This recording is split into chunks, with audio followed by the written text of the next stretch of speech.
Now, invasion of the Philippines started with the invasion of Leyte itself. Leyte is in the eastern part of the Philippines itself. Now, Leyte Gulf is a huge gulf.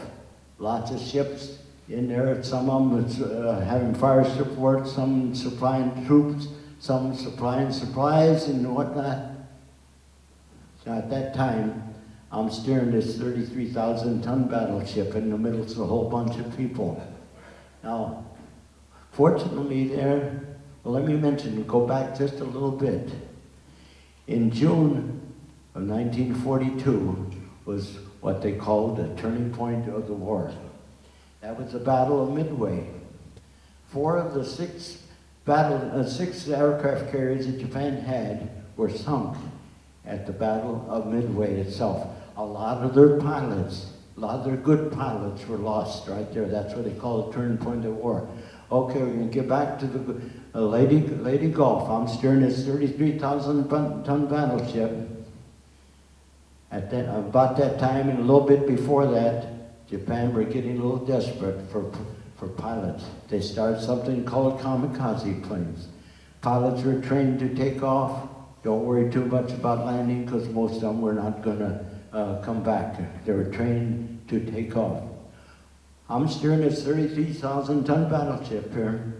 Kamikaze plane hit a destroyer, the Abner Reed, way over in that area. It got the word there's a wake from a torpedo coming towards us. The captain says, hard right, rudder, steer for that torpedo. Now, a ship doesn't turn like a car. A car goes around the corner. A ship kind of goes around this way a little bit.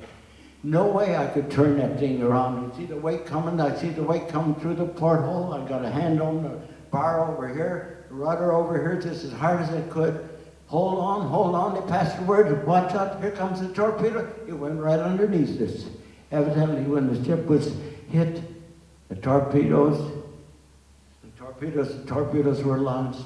Evidently, the ship was tilted enough. It went a little bit deeper than it would be. That kind of gives you a little bit of thrill there. Where are you going to run? There's no place to run.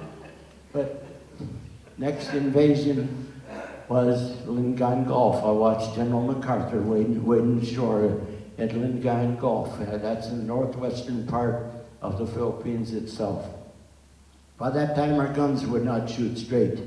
They sent us back to the States, to Bethlehem Steel, get new guns, get ready for the invasion of Japan, which was going to be in October, November of 1945. We missed Iwo Jima and Okinawa because those took place next. We'd started back here in the latter part of July of 1945, heading for Okinawa to get ready for the invasion of Japan. Something happened August 6th of 1945. It dropped atomic bomb on Hiroshima. 3 days later, August 9th, it dropped atomic bomb on Nagasaki. 3 days later, August 12th, we got in Okinawa, get ready for all the other ships were there. We'd already had the invasion of Iwo Jima and Okinawa. And all the ships were in there. We were the last ship to come into port. 8:30 that night, a Japanese plane came with the lights on, aimed its torpedo at the closest big ship it saw was the battleship Pennsylvania. Now, I told you the living compartment, the quartermasters are back by the rudder. A torpedo was dropped, aimed its torpedo at us. It hit in the back, the starboard side and the right-hand side, and the propellers. Everything went up in the living compartment, the quartermasters.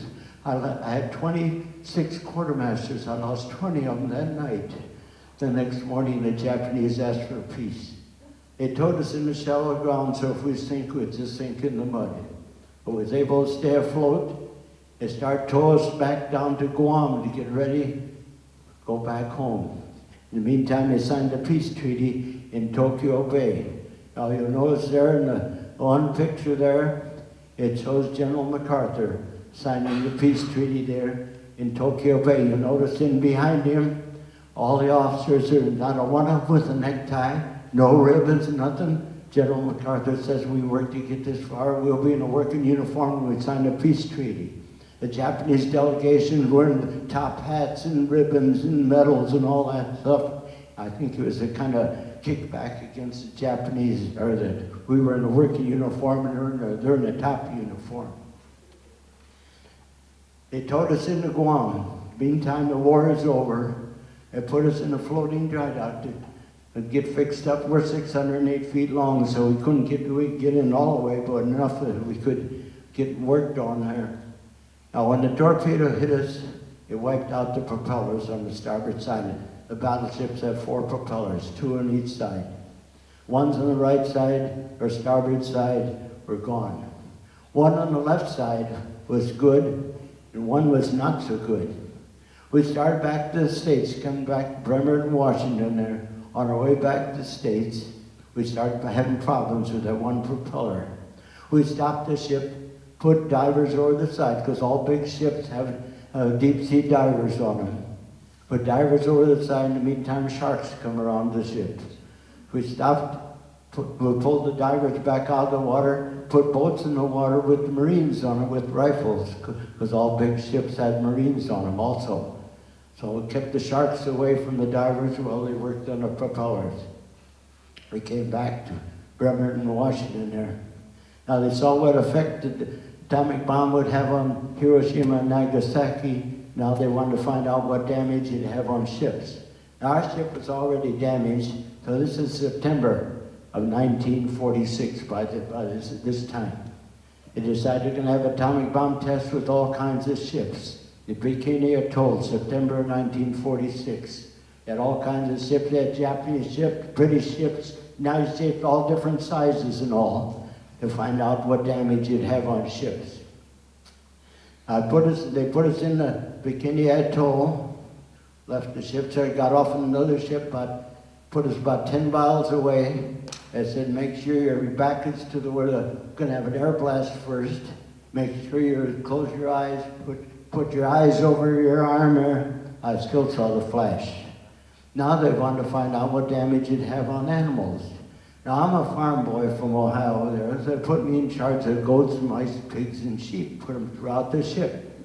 So put them to various places throughout the ship, spread the ships out, put the atomic bomb right in the middle for the underwater blast. This we could watch. It's like a tsunami wall, water coming up. You see all the water coming back down on the ships. I had to go back on the ship to show them where all the animals are. They said, make sure when you get through there, throw away your clothes and take a good shower. That's a protection I had. Must not affect me too much, because I got 13 grandchildren, 18 great-grandchildren, and 8 great-great-grandchildren. But that's a protection I had. I'm a bionic man. I just don't have the $6 million there. That's the only difference there. I had joined the Navy January 21st, 1941. I retired from the Navy October 10th, 1963, a little less than 23 years. It wasn't steady enough work, so I gave it up. I talked to schools, clubs, anybody who'll listen to us there.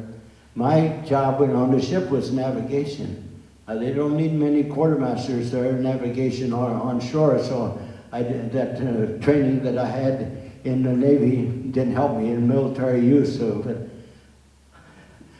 I'd struggled there, and I'm just proud that I served it. This country is the best there is there. I know there's so many things that happen nowadays there. The kids are not accountable for their own action. I think that's the biggest problem we have. I know this has to be politically correct and all that kind of stuff. For better or for worse, it's the best country there is. If they don't like this country, I'll help them move to another country. Thank you very much.